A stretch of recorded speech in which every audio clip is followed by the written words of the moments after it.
And with that epic music, you know it is time for Lacuna Writer's Room. I am Christopher Gray, author and great game designer. I should say a tabletop role playing game designer. And with me is Dannie DeLisle. What about you? What do Hi. you do? I am a writer. I'm an actor, and I write mostly games, but I also write fiction, tabletop role playing games and fiction. And I do acting on occasion. Are you acting right now? Is this the true Dannie DeLisle? Is this the authentic self? Look, we all have many facets to our personalities. uh, great. Well, this is that music you heard was composed by Ryan Franks for Lacuna, and the vocals were done by Nina Nina Story. So be sure to check them out. They do obviously really good work. And I this just is feel like I should be on a horse going across the plain where it's really windy and mountains in the background. That's what that makes. That's what that evokes. that reminds me of the Eurasian steppes, Yeah, which is yeah. where they say Proto Indo European language was born. Mhm. And because of the vast differences, and they were horse people because you needed horses to cross that huge plateau, and so Mhm. they would end up as far as Turkey on one end, and as far as what would become China on the other, Mhm. and just traverse this entire region. And it is believed that their language is the root of all of the Western languages, Mm. everything from German to modern English and everything in between, and Mhm. also even some other languages like Indian, which have nothing to Mhm. do with the Romance languages. Mhm. Fascinating segue. Why am I Because history dumping about language? that's what we're talking about today. We've done some good stuff. We have our first draft of our design brief. We've got a timeline. We have those things, and those are very good starts. And next, we talked about that we were going to be doing language and discussing other things about that because we want to have kind of a basis for people naming things, so that it kind of has this consistency to it when people are naming things. We're not going to go all Tolkien on it. I mean, as far as I understand, we're not We planning to. could, we We could, could, we but no, could. because we're not And going to. hey, if anyone joins us in the writer's room and they're like, I'm going to take this and make the rest of it, you know, like kudos to that, I Yeah, guess. So, yeah. And the reason we're not going all Tolkien is, first of all, we're not linguists. Secondly, um, we're not going to be writing in this language. It's mhm, really there so we have a way to have proper nouns that make sense, that are, as you say, consistent and congruent with one another, but also that feel authentic. I mean, one of the things I started getting annoyed about myself when writing in fantasy fiction is that I would just make up words, and that this is the Bolitarian Senate. Yeah, and I say, okay, well, when you do that, first of all, you're going to be drawing from words you know. So essentially, they're right, going to be Romance language based words, or Germanic based words. And no matter what I do in a fantasy setting, that's all I have to draw from. So it's all right. going to sound kind of blah, but also it's made up, and there's no continuity. There's no so it just feels fake. It doesn't feel authentic. Mhm. And when you read Tolkien, I mean, there's nothing about that feels inauthentic. Like these, it's like historic. Like if you've ever read the Silmarillion, it's like reading a history book written in the 30s.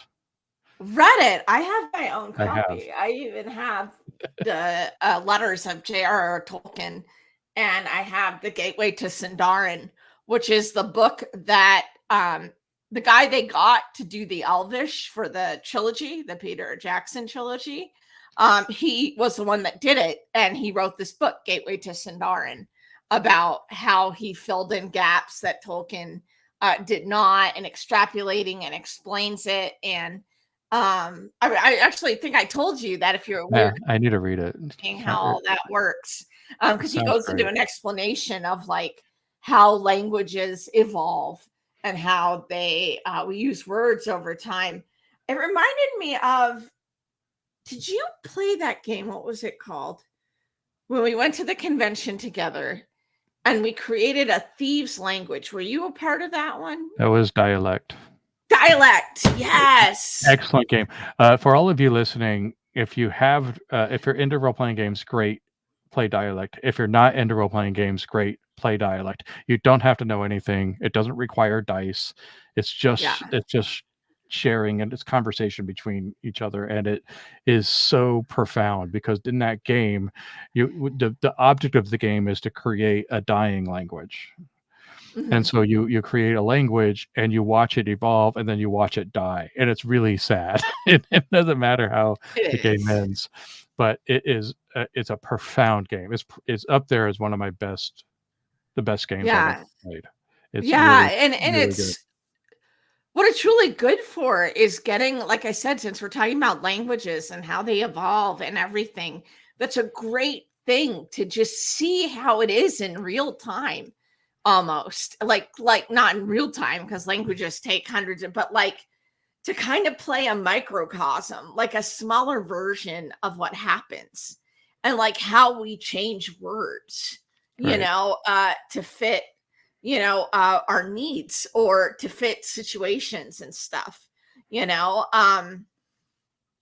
how our perception and connotation and needs create words and create the ways that we use those words and how those words can die out.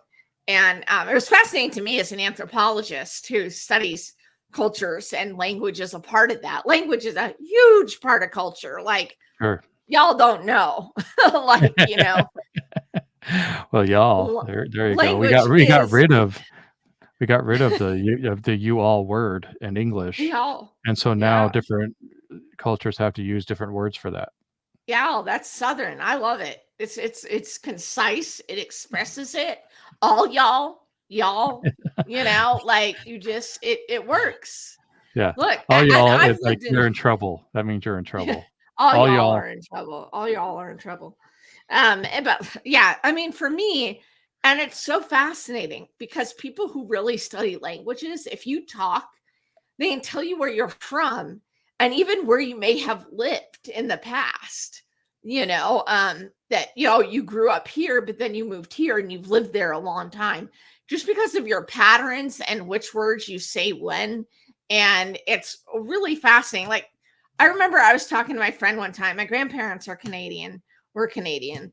And my dad grew up Canadian. I grew up near the Canadian border. So I heard a lot of that, and I grew up in New England. And then I moved to the South. I moved to Louisiana. And one time I was talking to my friend who was still in New England, and I was telling her about going somewhere. And I said, y'all just don't know how wicked cool that is, hey? And she was like, what? Was that like three different things? Well, it's true. Also when the language evolves, and we're kind of side railing here, but I think it's an important context. It's important context because we're going to have to understand how original Atlantean has evolved into what it's called in different languages, and all the way from Akkadian up to Greek. So I think there is some importance here. But one of the things that you learn about in linguistics is that when a language is mature, consonants start dropping and vowels start shifting. Mhm. And there was called the Great Vowel Shift. It happened at some point in English, and there was also like the letters C and G were switched, and French kept it going one direction, and English went a different. And so in French you get a soft sound, whereas in English you get a hard sound, and it just goes on. It Yeah. goes all the way back. But even regionally in modern English, you can see it happen. The vowel shift happens when you get lazy with the words, and so it Yeah. falls into the back of your mouth. And a perfect Right. example of this is when I realized that I had an accent. When I kind of did it on a TikTok recently to see if anybody would notice, but I realized I talk like a Midwesterner. I'm from Right. Colorado, and Oh, and I learned kind of late in life that Colorado has really a Chicago style accent. It yeah. actually people from Denver sound like they're from Chicago, and that's because of the rails. So you get the Mm, Denver Chicago connection, and basically the same accent. right. And it was the frontier for a long time. So that language speaking got a little lazy, and that's why in Right. Chicago it is often called Chicago with because I'm Mm-hmm. going back and I started noticing it myself when well, let's say the word everybody normal will call it Colorado, Mm-hmm.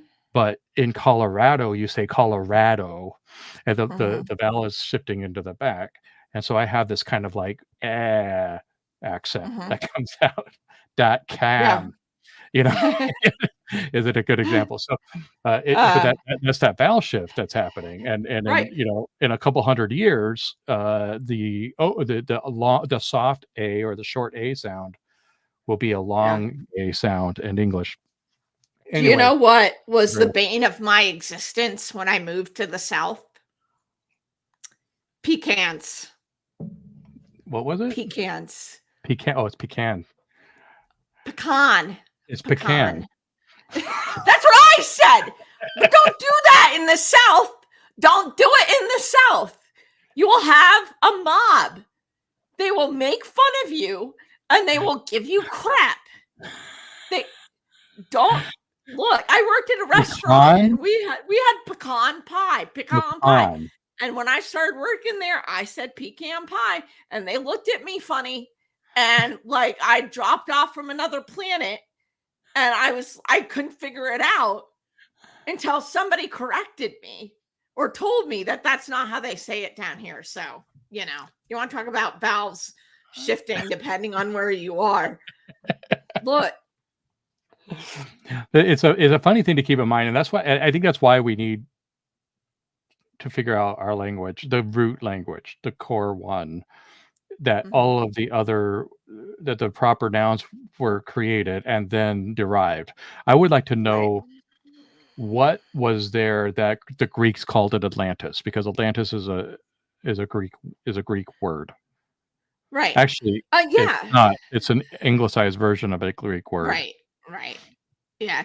Well, I So think the easiest thing, since our timeline and we're grounding it in reality, I think the easiest thing is going to be to say, what language do we have or would we have had in ancient times that would have been the closest, yeah, right? yeah, And kind of that would work have made from sense. there. That would have made sense from the cultural flows. Um, interestingly, uh, Proto-Indo-European and Indo-European is not that.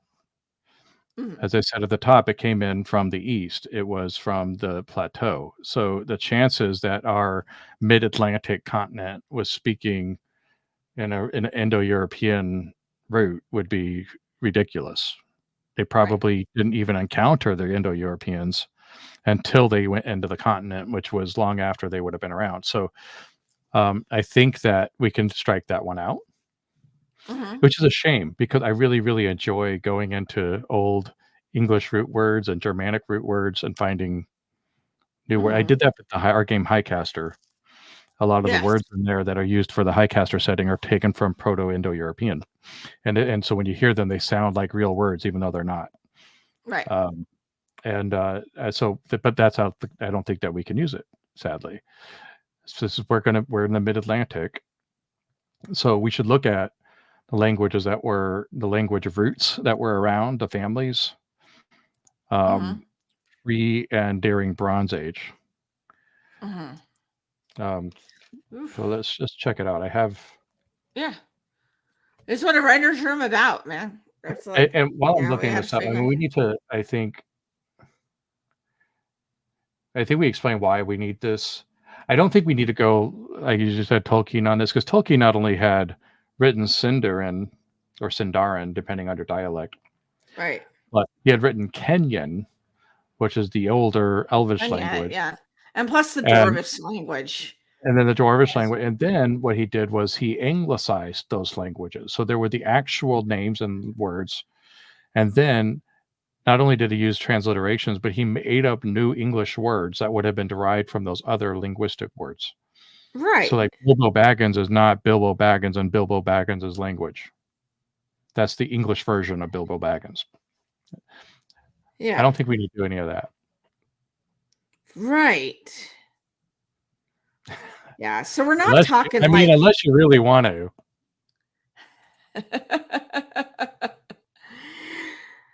um I think we need to have just enough, you know. They have something like Hittite, which is like a paleo Indo-European language. Russian, English, Irish, and Hindi. Well, good old Wikipedia will kind of give us everything we need to know. Since we don't have to be accurate, we just have to be believable. Right. So, I we mean, look, right. Look, when you have that your goal and you just slap a thing on it, you can do what you want and just say, don't take this as a history lesson. so we go to history. Let's not look at prehistory because we're looking at, it's way before our time. We're probably zeroing. I think we decided that Atlantis society may have been started around the 6000s. Hmm. Wait, what does BP means? I haven't heard that term before. I assume that means BCE, but if anyone knows what BP means. But here we go. BCE. I recognize that. So ancient history is fair. They're saying that the languages really began in North Africa, Phoenicia. Right. And Phoenicia is actually probably a good one to hone in on as an example because they were seafaring. They've been all over the Mediterranean and all over the African coast, and they've been up to what would become Britain. So Right. that's kind of an interesting one to hone in on. When you look at first civilizations, though, it's Egypt. It's Egypt and Mesopotamia. And Uh what do all of these things have in common? Um, Venetian. Afro-Asiatic. Yeah. So that language root, the Berbers, the Egyptians, Semitic. Yeah, so we'll be looking. That's what, and I should have said it.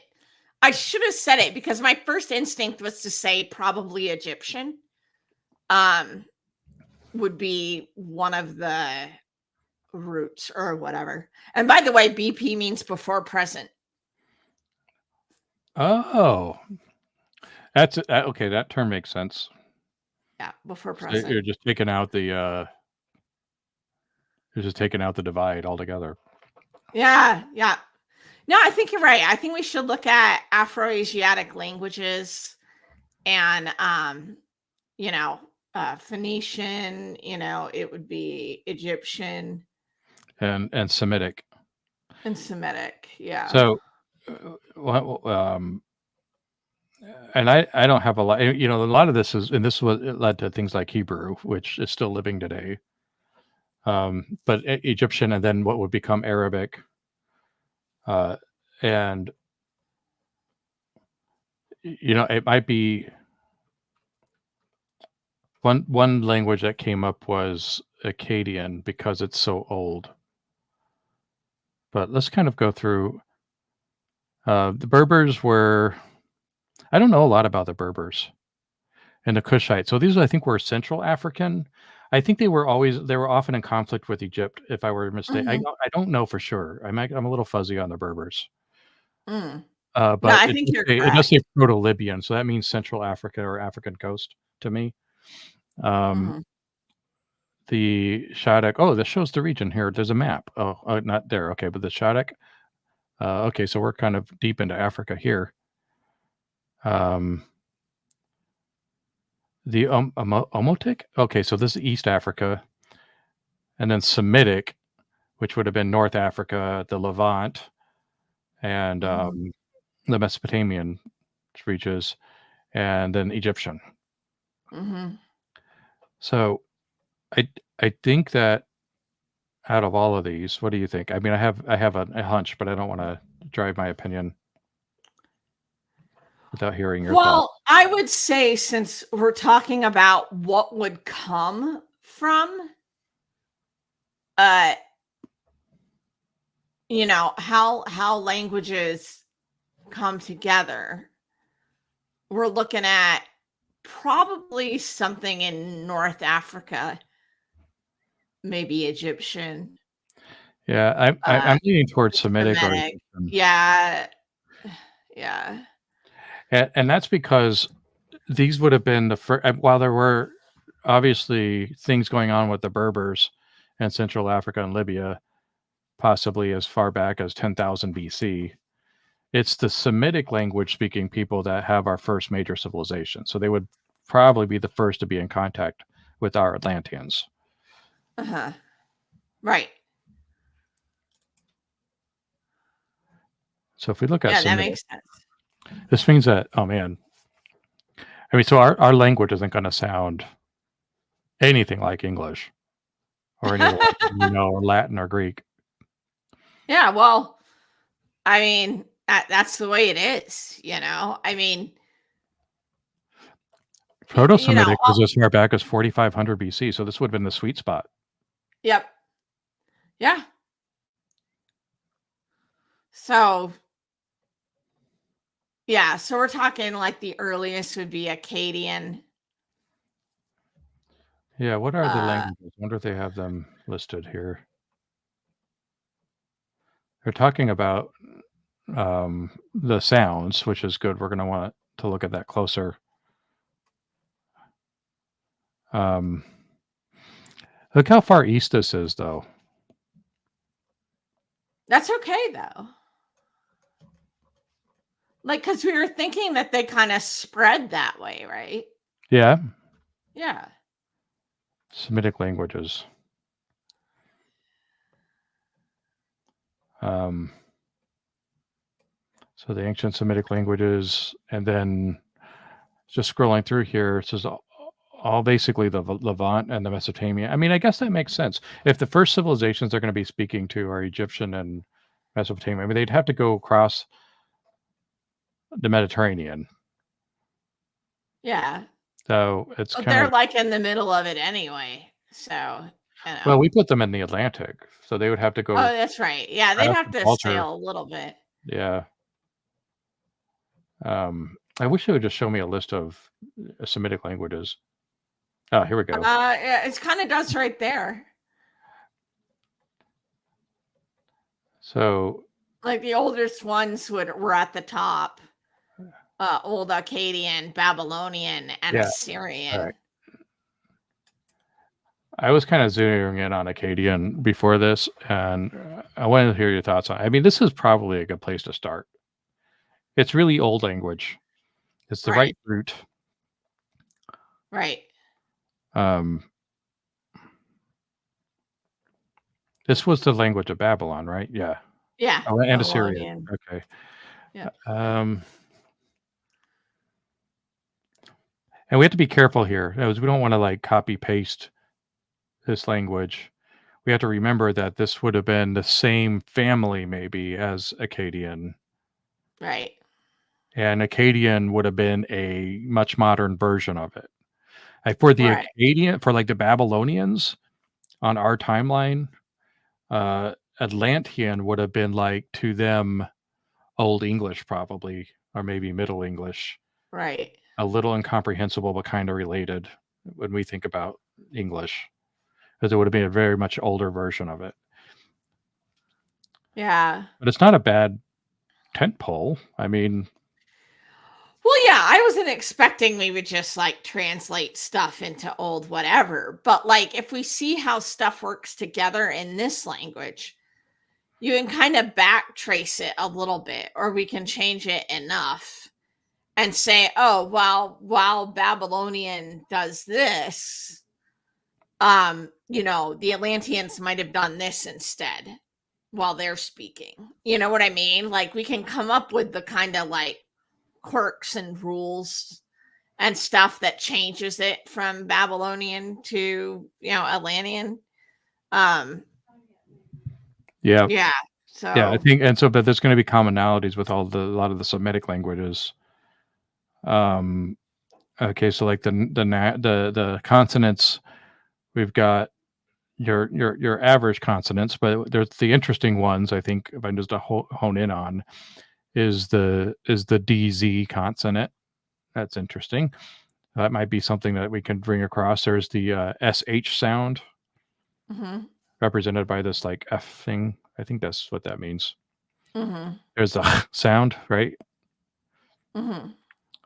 So Just for those who can't see, we're looking at a Wikipedia page, thank you. and Yeah. we're looking at how consonants are in like Babylon Akkadian languages. So we're kind of looking at a chart and seeing what they're telling us.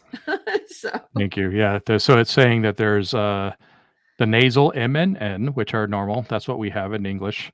There's mhm. a voiceless P, which I don't know what that means. What is a voiceless P? I have a You feeling probably it's ch talk sound. Uh, without the larynx vibrating.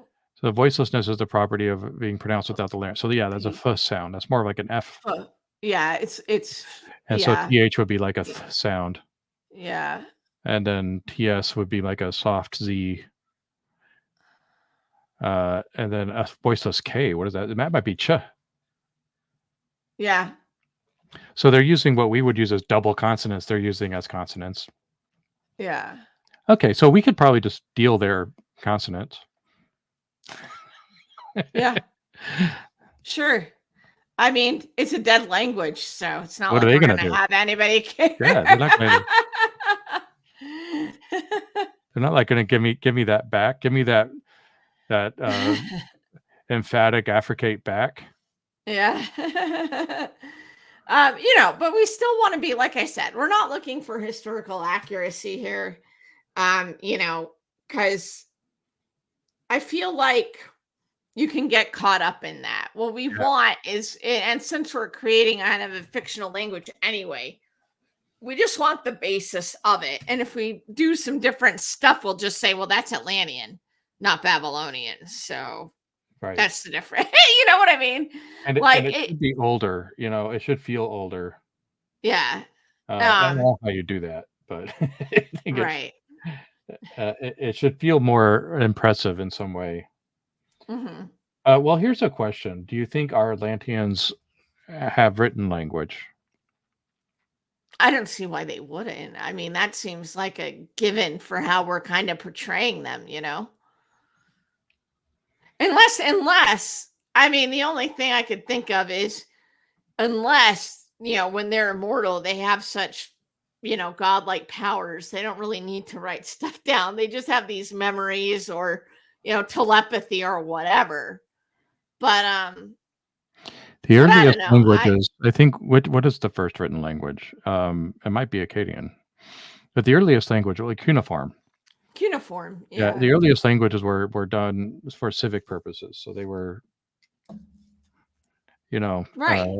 tracking plots of land and things like that, and And money. and if our gods are going to be, having any kind of society, especially if they have disagreements, which, they do, they end up in a war and whatever. So obviously they make deals and stuff like that. It would make sense for them to do that in that way.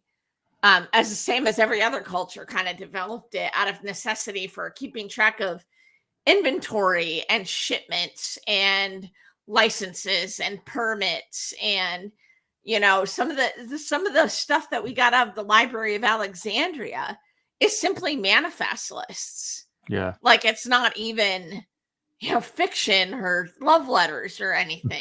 I mean, it's just manifest, and that's why a lot of people didn't read and write, because it wasn't necessary unless you were a civil servant, right. unless you And were stories were passed down through oral tradition, and that's how they taught morality. right. And That's where the poetry tradition came from, and right. theater. And we have, and people who did learn it, who did use it for other things, were usually used it for short stuff. I mean, we have graffiti in Pompeii.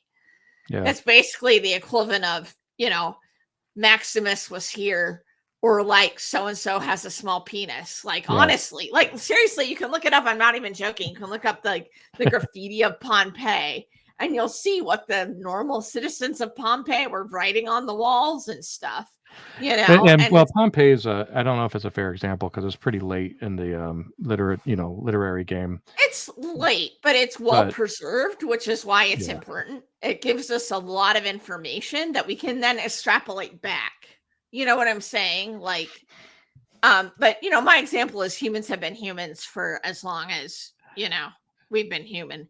right, We're gonna or, write crap about people on the walls, right. you know. And the Egyptians obviously used pictograms, Yes. and they did use it for religious purposes above and beyond civic Yes. stuff. But they didn't have they didn't have a vocabulary in the way that we would consider a written language. Let's look at this comment. So Nathan says the other thing written language is necessary for is plans and designs. Okay, good point. We're talking about having really great architecture in Atlantis. There's, right, you can't build pyramids just by talking it out. Mm-hmm. Right. So,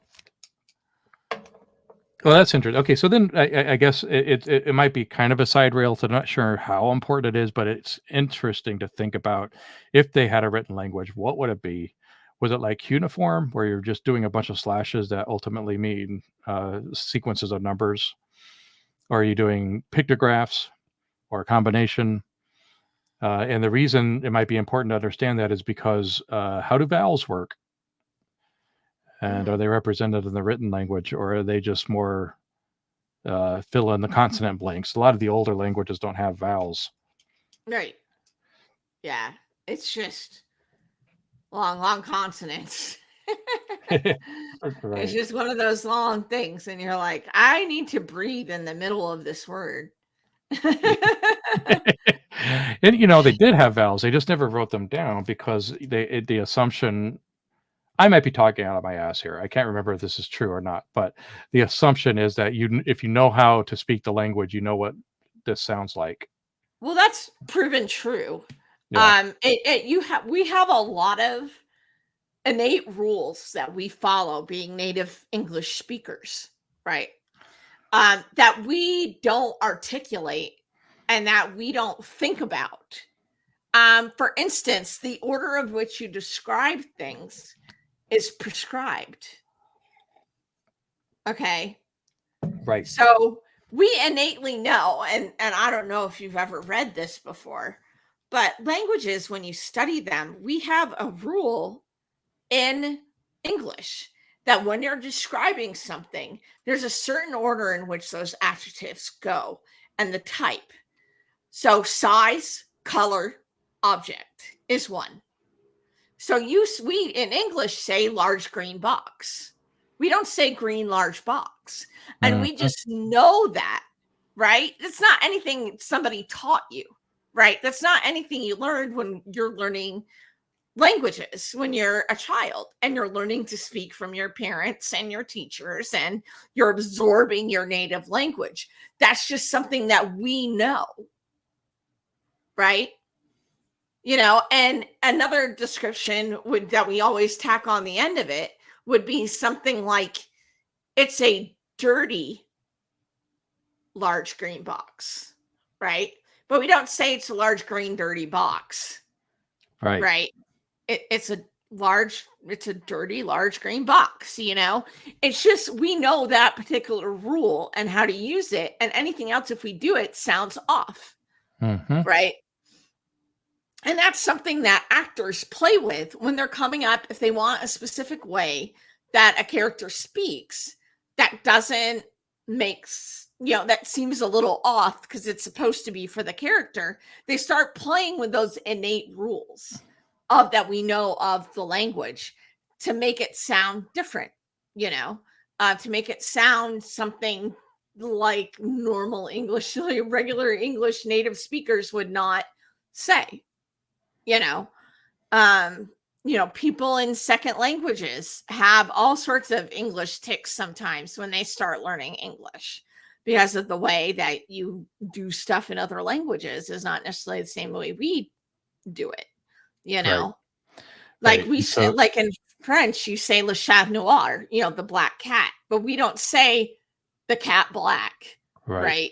In English, we say the black cat, Right. you Because we know? take most of our language from Germanic, and the Right, Romance language take it from Latin. And in Latin, you right. do the order with noun and then adjective. Right. So my point being is that there are all sorts of these innate rules that we know. And that so to answer your question, I really think it's something that people don't think about. It's very much something that I agree with in that they probably didn't write it down because it's just something people know. Like they know how to speak the language, so they don't need some of the clarifying stuff that others who don't speak the language might need. Um, we have stuff like that with measurements and cooking. You look at old recipes and their measurements are wild Yeah. because we don't have those things anymore. They'll say, like, a teacup of flour. And you're like, teacups are not standard size. Okay. They're just not. But Or they were they'll back make up some then. word. Like they'll say, "Oh, put in a puddle of paprika." Right, exactly. And so, you know, but people reading it probably kind of knew what they were talking about, and saying, "Oh yeah, teacup is about this," you know. Whereas now we have the metric system and us who are weird, the imperial. We're So, looking but at a chart now that shows Proto-Semitic. I'm sorry, did I cut off your point? I think you're right. Yeah, I think no, we're no, no, gonna. I was pretty much done. Yeah, Yeah, that was my point. Is that I believe in that theory that it was just stuff people knew. yeah. Filling in those blanks, filling in the vowels was just something that they knew, So you know? we'll know the vowels, but that might not be in their written language. But when we Right. do our transliteration English version of that, Yeah. um, but this is a chart that shows Proto-Semitic, and then it shows the corresponding consonants or maybe even letter for Akkadian, Arabic, Aramaic, and Hebrew, which Mhm. are derived from Proto-Semitic or the root family of Proto-Semitic. And this is interesting because we could probably take and raw Proto-Semitic blind, Yeah. um, because B is consistent throughout all of the languages. Um, it's interesting that these are rendered differently. Like I would like to, I'm understanding. I would like to know what the linguistic purpose of putting an underscore under the B and what that means. It might I mean am not P. a It might mean linguist. P. But anyway, I'm just curious about that. But Oh, anyway, that's a Colton, where consistent. are you when we need you? Where are you when we need you? We need to get a linguistic person on We here. need Professor Tolkien to explain to us what these dots and stuff mean. But we did see that there was a non-vocal B, so it might be actually P. Yeah. And then D is straight across the same thing. G straight across the same thing, but it might be a G, it might be a G, it might be GIF or GIF. They didn't Right. even the Acadians didn't know if it was GIF or GIF. What? If anyone's thinking I'm saying GIF, they ought to just forget it. They'll be waiting a long time. The Acadians didn't know either. Look, P is right it's across. not. T is right across. T actually goes a little bit sideways though, and it's like I Yeah. think it might be more like a TH in Hebrew. That's I used to know Hebrew a little. I can't remember what that letter is. K might be K, but it might be. I think we should have a lot of in our language. Very, very guttural. Yeah, or maybe the upper class or the older gods do a very crisp, but then the lower But caste goes. yeah, like unclassy, uncultured swine. And so they would say things like, get my language out of the back of your throat. Yes. No, I love that. I actually love that because honestly, language, I mean, all you have to look at is My Fair Lady. And Yeah, language, an indicator of class, you know? Totally. And we used it all the time for racism too here in the United States at the very least. Definitely. The way that AAVE and the vernacular and stuff of African Americans, people who lost their language and don't even remember it, but have kind of had to create their own sort of stuff. And so we often use people's language to oppress them or get impressions of people before. It's the way we are. It's sad, but Yeah. I mean that's a truth. That would be a truth. If you have some Atlanteans who feel like the elder gods and the immortal ones are better than their kids who are just these mortals, that's going to happen. I mean, Yeah. just look in general how today parents, look at their kids and they're slang. You got a kid. Yeah. I mean, does your kid say slang and you're just like, what in the Yeah. Actually, freaking my favorite thing to do is to take slang that I've heard on TikTok and use it with him. world? I love it. I love it. I just he loves it. I mean, we really get along with this. He gives me a condescending pat on my back and says, "Okay, Dad." Yeah. I But mean, it's and don't true. get It's me true. started on languages can also be bonding. I mean, I talked briefly about how language can be used to oppress or for racism or for a whole bunch of other things. But languages also bring us together, when we're speaking the same language, so to speak. And that just doesn't include our language itself, but also professions that we might be in. I mean, you and I are in the same profession pretty much. We can speak to each other using metaphors and using examples and using stuff that we use in the industry that we get, Yeah. right? That other people might not, So language, when a fight's about to break out, you say, "Roll for initiative." right?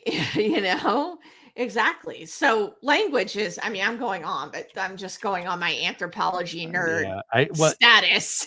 So- I think it just drives the point as to how important this process is for us. I wonder, what do you think that this is a process, folks should just do in setting and world building in general? Because I gotta say, I haven't really, until Highcaster, ever thought about what the language of my fantasy setting was or my science fiction setting. I think you should. Or I even mean, historical.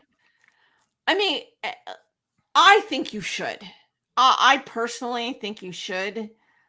You're looking at where you're borrowing from and what you're trying to convey. I mean, and like I said, language, you're the way you speak and the way you talk um is based upon so many factors that I've tried to point on. Your country of origin, your class, your job, where you're from. I mean, within that country, I mean, it varies so much by a wide variety of different factors. And even an individual, as I was saying, if you have somebody who's well versed in linguistics and accents, I could talk to them and they'd be able to tell me that I grew up in the Northeast and that I then moved later in life to the South. Yeah. Just based off how I say things. I mean, that is how individualistic language can be. I think if used I think it can be used to add authenticity to the setting. I mean, we've been talking about Tolkien, obviously, and that's clearly what he did. There's also, what the Dothraki and George R. R. Martin, they actually wrote that language out, the Klingon language, and it was done as a layer of authenticity. But one place recently, I'm going to bring it up again, but Baldur's Gate 3 is really great video game, and in it they have these little language droppings that I don't know. I've run D&D campaigns in Faerun more times than I want to admit. Faerun, for all of you who aren't like me, I was about to say nerdy. There's nothing wrong with that.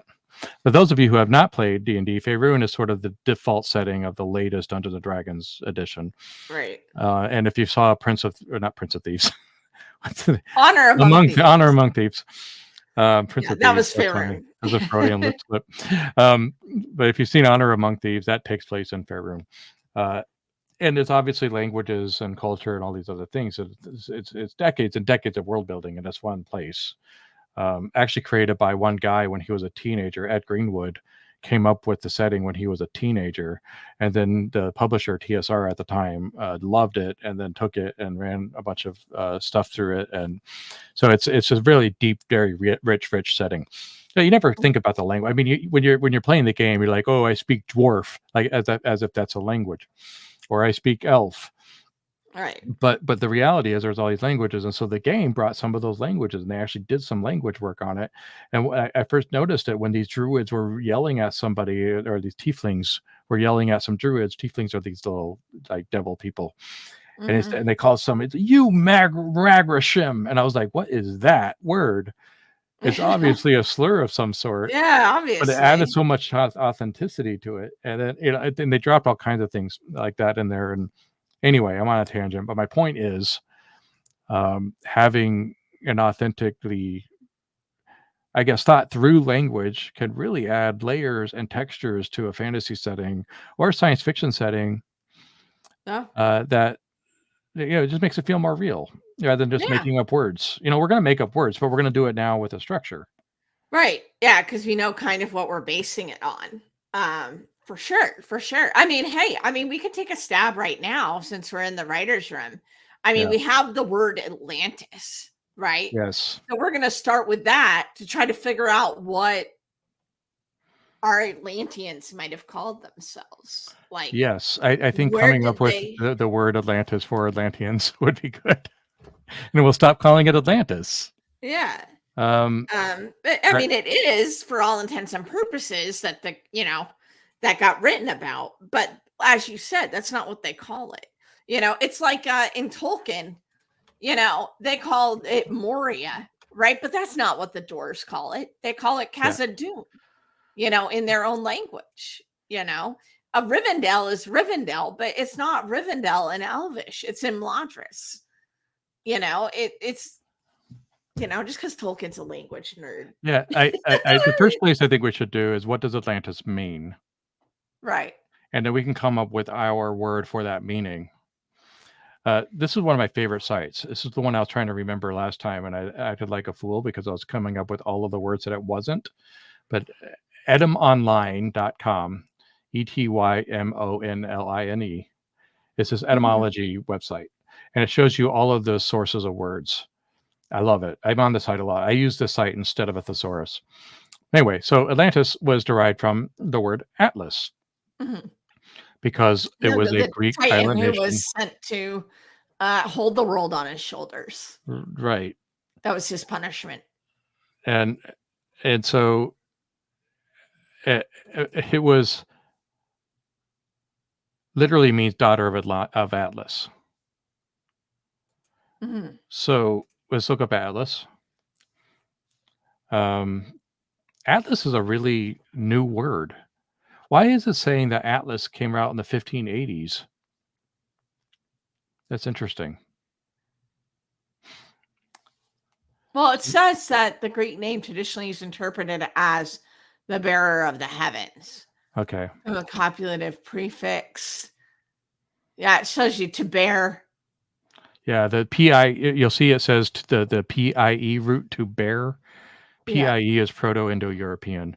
So this is right, Greek is descended from Indo-European. Most modern languages are, and it's saying that is to lift or to hold or to bear. Okay, here's a fun trick. We know about the Pillars of Hercules, right? Which is right, referring to the Straits of Gibraltar, right, and it was probably Plato. It was somebody that said Atlantis was beyond the Pillars of Hercules. right. Um, I better check that out, because that is, if we can make, and Atlas meaning holding up the heavens, right? Right, We can make a word that means pillars. right. Beyond the pillars. Well, yeah, yeah. Why is, you have to think about like, well, if he's naming this place, why is he naming it that? Because it's kind of the center of things. It's Yeah, like holding up the world. It's like Atlantis is supposed to be like super sophisticated or whatever. and they're kind of in the middle of the Atlantic Ocean. And so it kind of makes sense that somebody in Greek would be like, oh, well, Atlas holds up the world, and this place is kind of like in the center, in the middle. And so it kind of holds up the world, but it's not Atlas, but the daughter of Atlas, Atlantis. Right. So, you kind of have to think of that. We have a whole glossary of Old Akkadian here. Thank you, Ooh. Internet. See, we don't have to make up anything. Let's just see. I'm going to search for pillar. It's in here.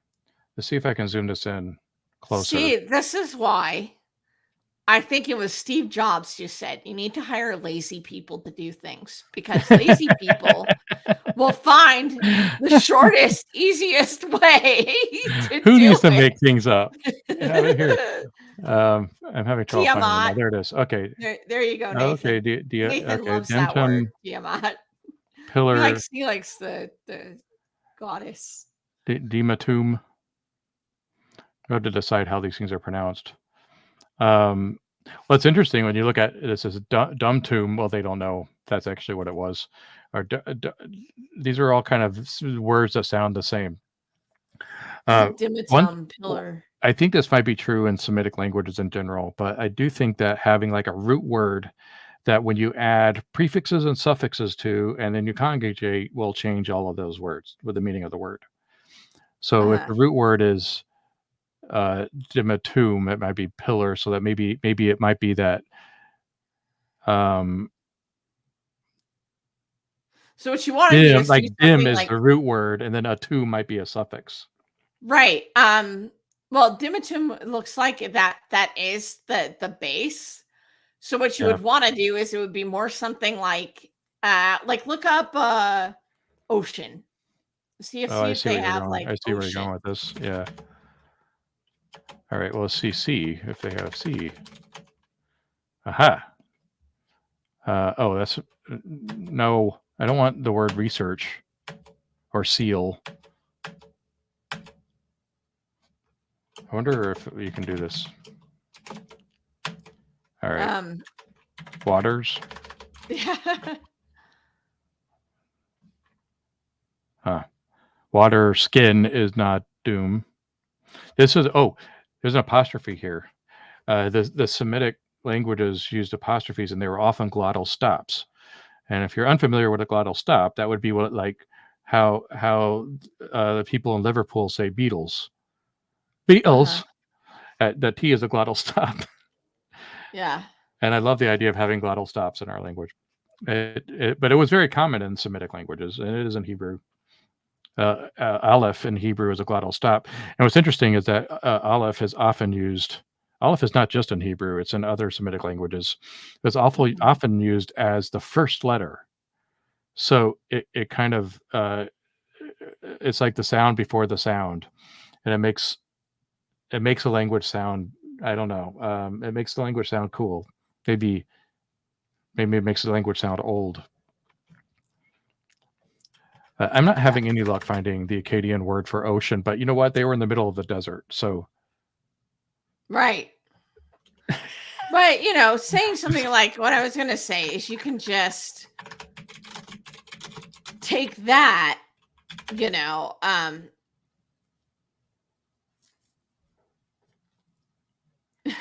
It's not telling me. Into Hebrew.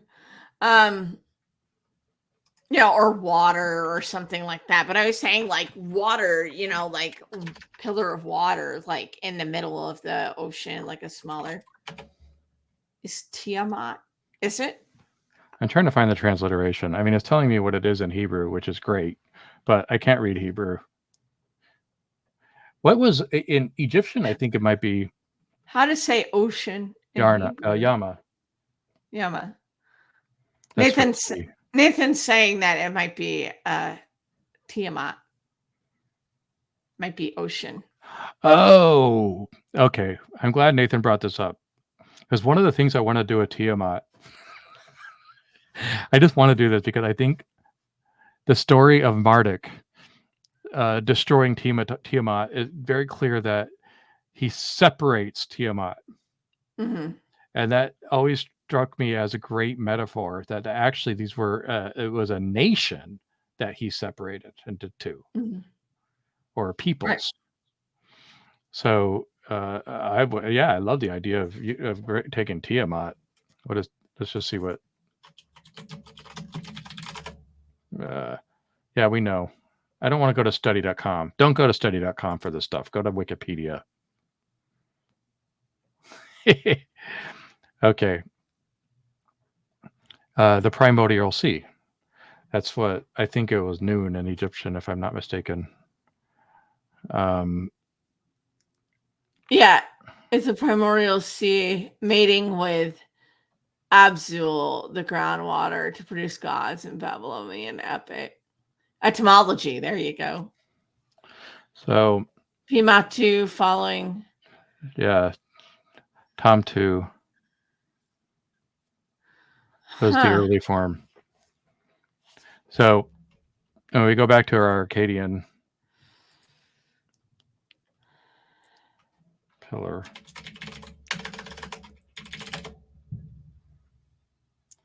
Dimatum. Yeah. And then Tom 2.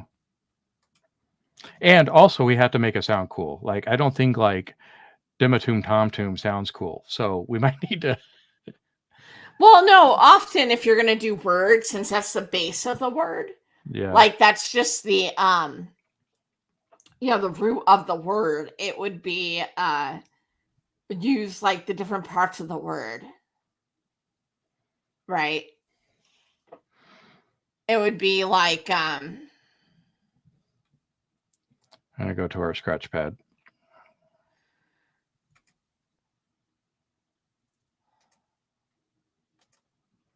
yeah, if you have something like the two options, so you would have to write them down. You have Dimatum. And then what was the other one? I have to look it up as I'm gonna pull up our scratch pad. I'll put it there. So I'm sharing our scratch pad, and let me go back to the Wikipedia article. Well, it said the word for sea in Akkadian was Tomtu. It's an A with like a little triangle on top, or like a little mark on top. Uh-huh. Um, Circumflex, they call it in French. The little hat. oh, what does it sound like in French? I'm trying to think of a word that has it.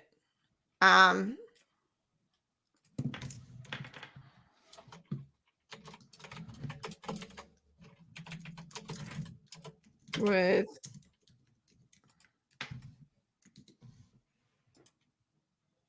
hospital, would be hospital.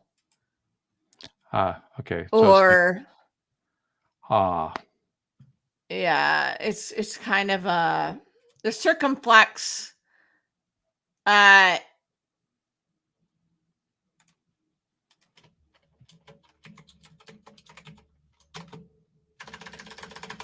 yeah. So Dematum is trying to. It really, really wants to fix my spelling. Dematum. Well, Do not. No, I want to spell it like that. I swear. Dematum means pillar, and Tomtum means siller. See, they sound similar. didn't it have two for Oh, there was pillar? Dimtum. Dimtum and dimatum. Was that the two? Yeah. Right. So, in my estimation, okay, in my experience, like I said, we're just trying to make this sound real here. Like the Right. TUM is part of like the base of the word that you wouldn't like if you're going to put them together. You would, you wouldn't put like the tum on it. It would get cut off. It would be something like, when you're making vowels, or you're making verbs, Yeah. and the root of the verb is something else, like, mange, is eating in French, is to mange, to eat, but then you change it based off what verb you're using, past, present, present. But putting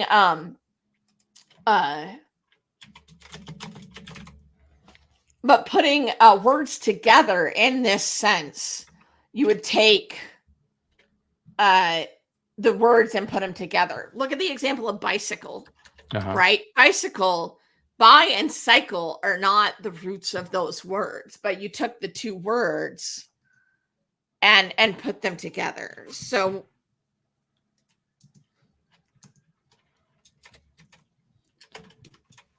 and I think, you know, I found the words for land and city that we can work with too, because they might have derivatives based on, are we talking about the whole continent of Atlantis? Are we talking about the city of Atlantis? Are we talking about the people of Atlantis? They might have 3 different words that are all on the same root. Right. So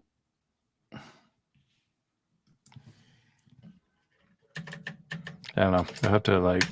Also, it might be fun to remember Atlas Atlantis. Mm-hmm. And maybe Atlas was called that in the Greek because it's actually an old Atlantis word. Right. Okay. So let's not chuck that out entirely. And you know, when we think about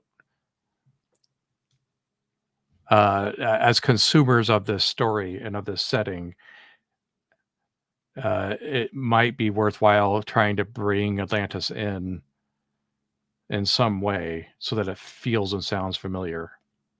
Uh-huh. So, yeah. Remember, so, A can be an aleph, you know, if we wanted to make it one. right. It doesn't have to be Atlantis. Right. It often is. If you see an A at the beginning of the word in a Semitic language, it's probably aleph.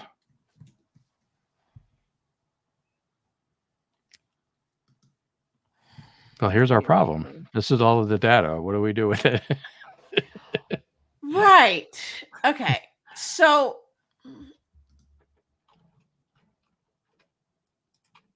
yeah, like I said, so what you would want to do is you would take the two words to go together and you would kind of put them together. So, like if you have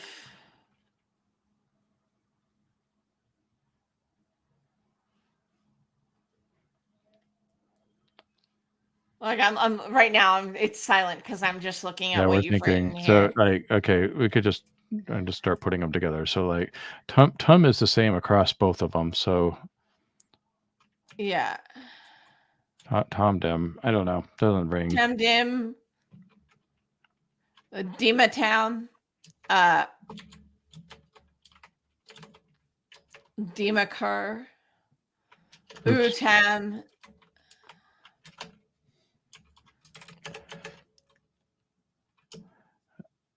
Hold on, let's just go back. So if it's what if it's Atlam? Atlam. And the city is Atlamkur.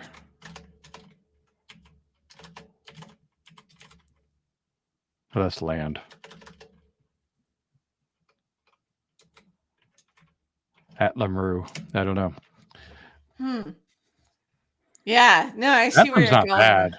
It's not bad. And I'm taking, or it could be at lim with an I. Would accomplish the same thing because it's taking Ema and because T and D might be the same letter. Right. And and Im might be the same root. Mm-hmm. So they could be the same word depending on how they're pronounced. You could do something like or Adlam. Urudim. What was that? Urudim. Pillar City. Urudim. Ooh. Urudim. I kind of like that. Pillar City. And Kurdim. Yeah. Um, ooh, there's some good stuff here. How do we pick? Right. I mean, and these are I have a just the personal words favorite we already. picked out. You know Yeah. what I mean? Like if we wanted to think about it a little bit more, we could sit there and figure out like, well, what would the Atlanteans like want to call? You know what I mean? Like what would they think of themselves as? Would they call it like Pillar City or City of Heaven, or like, what would they be thinking about like the place that they live? Well, I mean, it could be that we'd have to get into some of their. It could be that the architecture of this home city where the divine live is pretty extraordinary, and so they might just call it City of Pillars, right? Yeah. And then that became kind of the name of the land. But that it would mean that the city might have a newer name than the region or the people, Uh-huh. and the region and the people might have an older name that isn't about the pillars, if they named it after how awesome the architecture is, or if they named it because we are the people holding the world up, and that's how they view themselves, then pillars would mean that more in the Atlas Greek kind of way, Right. and that would probably be the name they would use throughout. It could go either way. Yeah. It could. Yeah, yeah. So, I mean, it's interesting stuff. Certainly, to think about. I mean, I think of these, Udim is kind of cool. Personally, I think that sounds cool. Um, but I might also like want to look through that glossary you found and see if there might be something that strikes in there, as a word, proposition, something, um, and whatnot. Yeah. So, but yeah, I mean, in other words, this is how words get kind of like made. You're kind of taking the two things and kind of putting them together, you know.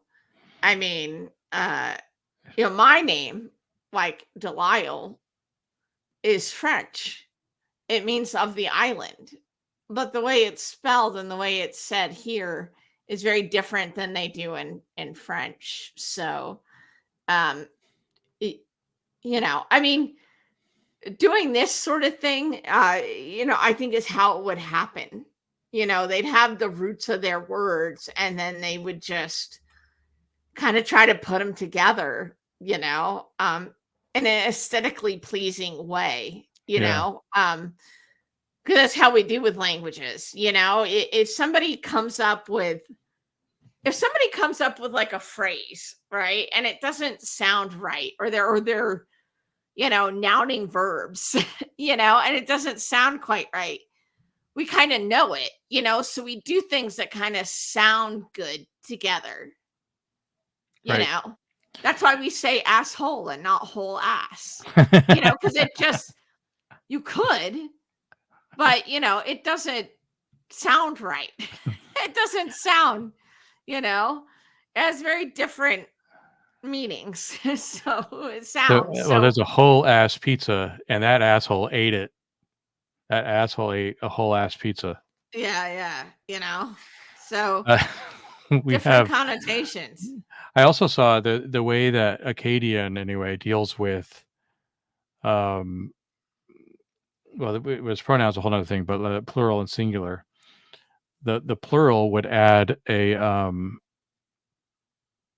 u on the end if it's nominative. So, but if it's oblique, it would add an I. So it could be, you know, the Urodimi would be the people, right?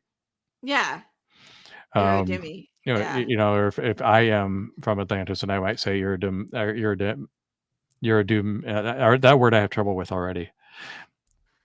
yeah. What you're Uridimu, gonna want to look yeah. for is if you're trying to make words, you want to look up how compound words work, I think my and favorite now is on this list is Atlam, Atlam. um, or Adlam. but it could then the plural, then the people would be Atlemi.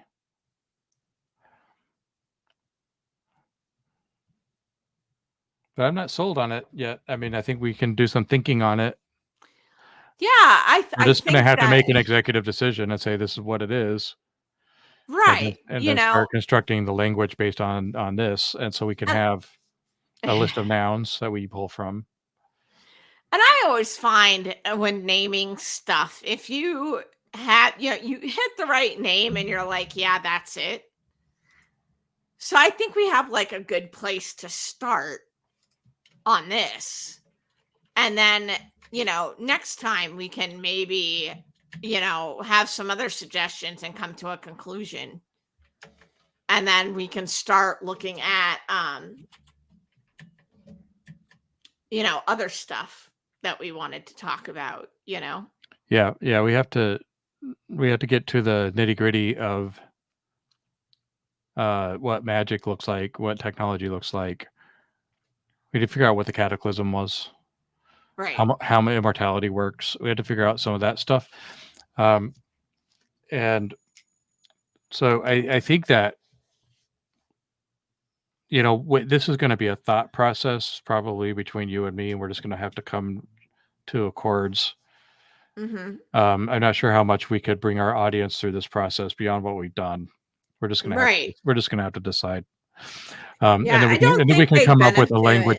Yeah. We could make a language architecture and present that. So why don't we do that? And then our next session will then be about some of those world details we need to figure out still. Yeah. Yeah. No, that sounds good. Yeah. I mean, because here we are when you've kind of explained to people how we're thinking of it. And then, when we come to a decision, we can just explain how we came to that decision. Oh, we took these things together and it sounded super cool and super like something, people would say, because we do as people, like I said, people are like, well, does it make any sense and stuff? Even if the word doesn't. Here's what I'm trying to say. Let me back up a little bit. When people are creating languages or they're trying to translate stuff, it sometimes, if you're not familiar with that language, you can sometimes get very caught up in the rules and not so much the music and flow of language, which there is. Yes. And I'm way more interested in the music and flow of the way they sound than I am in the meaning. Right. Yeah. Because we do that all the time. You know what I mean? Like rapping and when we choose words and the way they sound,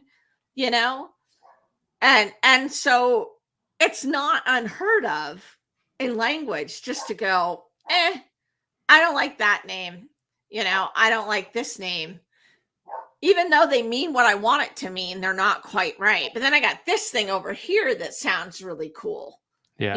I mean, that's how people name their kids sometimes. Like I saw a video of this guy trying out different names by yelling it across the house to see how he felt yelling that kid's name across the house. And he'd shout it and he'd be like, Lila, oh, I like that.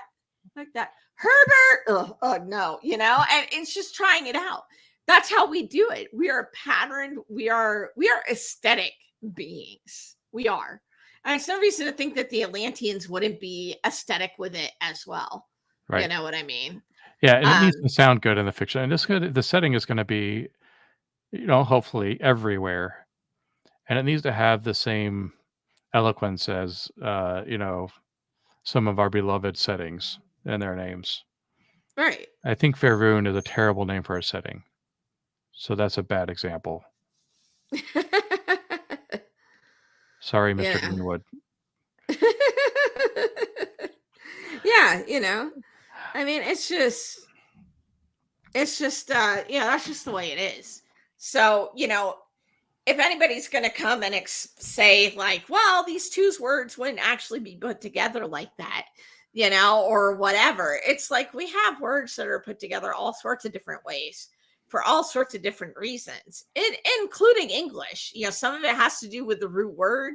Some have, whether it is, Greek-based word, Germanic-based word, Romance language-based word, because English uses them all. Right. Like I said, we follow other languages down dark alleys and root through its pockets for stray grammar, So, yeah, so that is a consideration, because you got to think about, at some point, somebody was naming Atlantis. Like, Yes. somebody was naming it.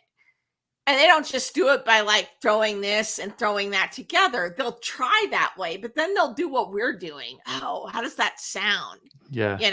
How does that sound together? My name, Danielle, full name, means God is my judge, because it has an IEL on the end, which is God, and then judgment and stuff on the end. My name is slapped together like one word, but it means God is my judge. God, IEL at the end. That's where we get Gabriel, Right. all of that, the angel names. And El and Elohim. God. Yeah. Right. And so you put it together, but my dad picked out my name because it sounded good with DeLisle, Danielle DeLisle. So even my dad, and my middle name's Lynn. So, Danielle, Lynn, DeLisle, you got all the L's and the D's and stuff. So even humans today pick out names based on that. Like, how does it sound? How do I like the sound of it? And putting it together. I think one challenge I'd like to meet, I agree with everything you said, but I would like to add one challenge to this, which is that you can see where Plato got the word. Okay. It's an ancient word, not the same word, reminiscent. And you're like, oh, well, that's the Greek version of the Atlantean word. That makes sense. I would like that. If we can hit that note, I will be very happy. Mm-hmm. So let's think about it. I think that's our homework. I don't think we need to bring the audience through the ecstasy. Yeah. The agony.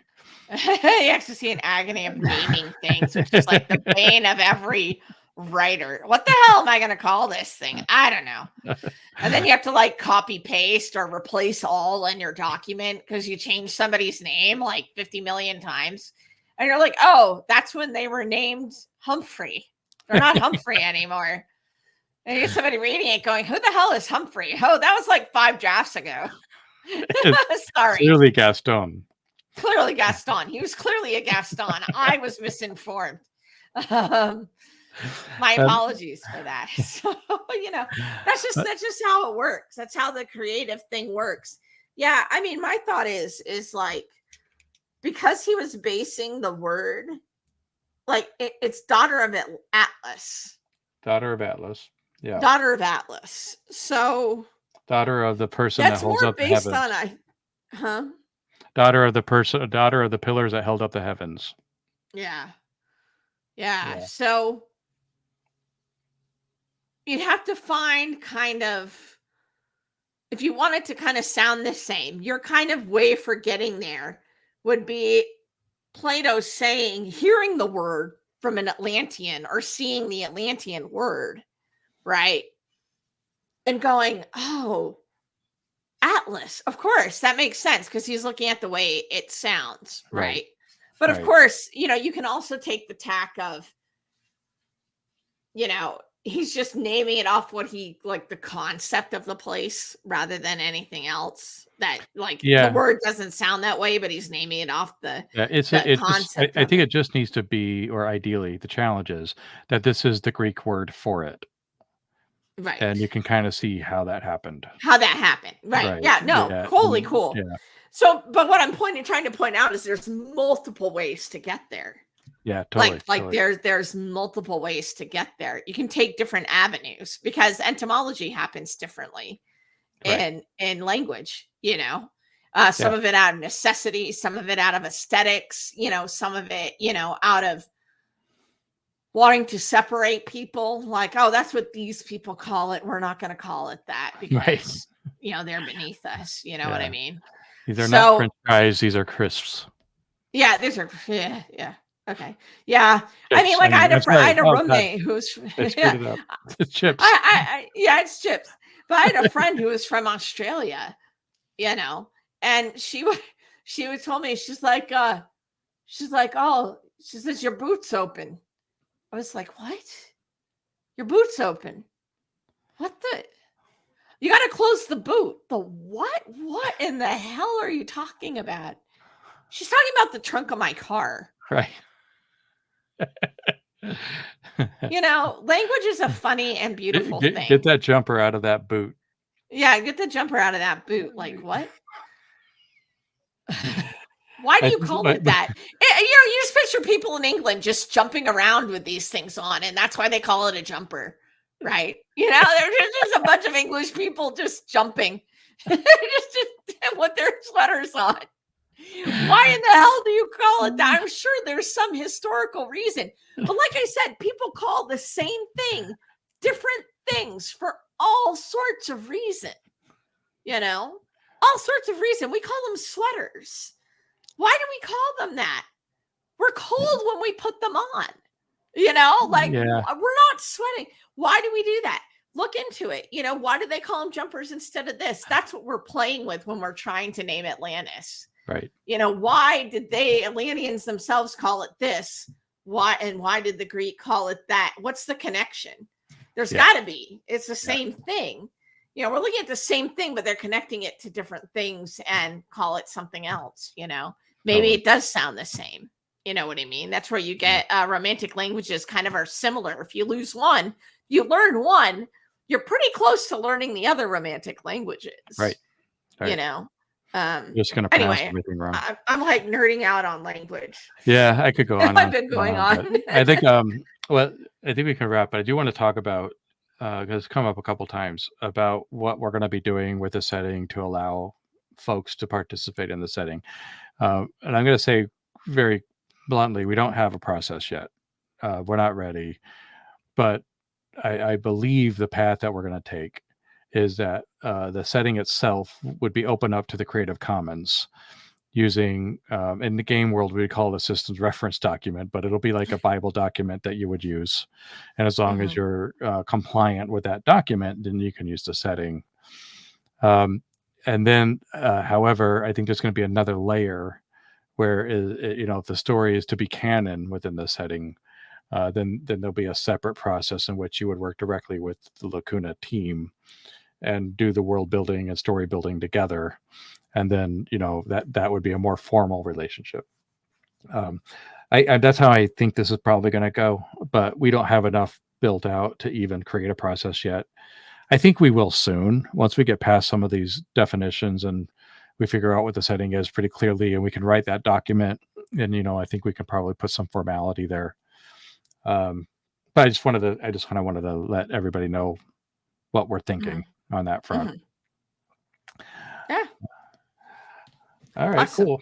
Well, if there's nothing to add, I think we just displayed for an hour and a half how big of nerds we are. I am a competent academic. I reject the notion. We are being intellectual and discussing an important cultural artifact. But basically. Okay, we're nerding out. I do nerd out over history and language. Yeah. I think I brought up the podcast before, but check out the history of the English language. It's an excellent podcast, and it's a really good introduction into linguistics too. But it shows it does history, but through language. Really, really good stuff. I'll put it in our show notes for that. Yeah, definitely do. I'm excited. I'm going to go over this kind of glossary and maybe come up with some options, and then we can kind of discuss it next time, and then move on to some other definitions that we think need to happen before. Nothing too fancy. I mean, if people have noticed and watched through these, we're not being too specific for a reason. We just want to build the edges of the playground is what we're trying to do. We're trying to build the walls and the floor, and then, that's sturdy enough that people can come in and play in. That's our goal. So, well, this has been Chris and Danny in the Lacuna Writers Room. Thank you for joining us. So we're streaming every Sunday at 3 p.m. We're keeping that up so far. So that's 3 p.m. Pacific. So we'll continue to try to keep that up. There is a conference coming up, by the way, in LA that I'm going to, and I'm not 100% sure. I was going to see if we could get something at the conference going, for a stream, but I might not be able to put that together. And it's possible we might skip a week, but we'll find out when we get there. That's in a couple weeks. So tune in. We are on YouTube and Twitch, both places at Lacuna World. I've also been distributing this onto the podcast, into the podcast universe. So you can find that podcast on any of the podcasters that you use. And that's also linked over on the website, Lacuna World. So that's about it. Be sure to jump into our Discord. I'd like to get that hopping. I'm going to start putting all of these resources in there. I haven't yet, but I'm going to. So if you want to see some of the notes we're taking and participate and throw in your own 2 cents on what we're working on, join us in Discord. You can find the link at our website. Yes. I think that's it. That's it. Have a good night. Bye. Bye.